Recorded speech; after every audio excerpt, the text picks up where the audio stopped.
So hi and assalamualaikum. My name is Nurhanna Ellisya. So today I'm going to share and explain about a dog food. So as what we can see in this dog food, the ingredients is like we have vitamin A, vitamin D3, manganese, copper, iodine, and of course there's many more.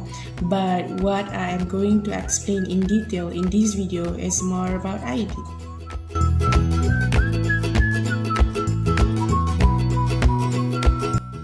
Iodine is actually an important and essential minerals that is needed by the body.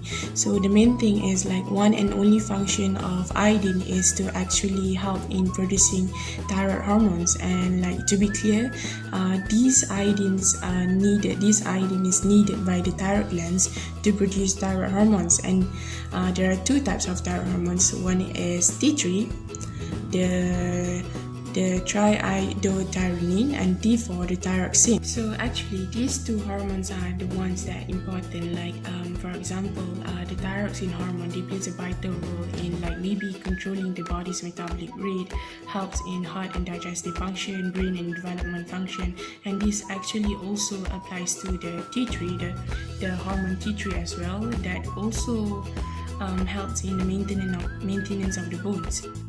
Just like I mentioned just now, every dogs or any animals need an ample amount of iodine, because this iodine could help in producing thyroid hormones, and the thyroid hormones can help in promoting healthy development or brain development. They can promote a healthy growth in young animals.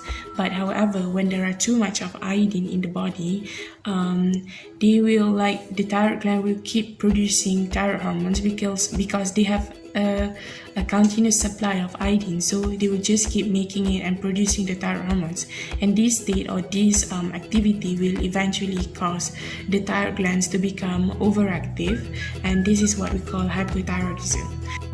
So these animals with hypothyroidism, they are usually recommended to have a low iodine diet, because we would not want more iodine in their body, because it will just alleviate the symptoms of hypothyroidism. But on the other hand, a deficit in iodine will also badly affect the animals. Like the body actually still needs the thyroid hormones, and that means they still need an amount of iodine to produce these hormones.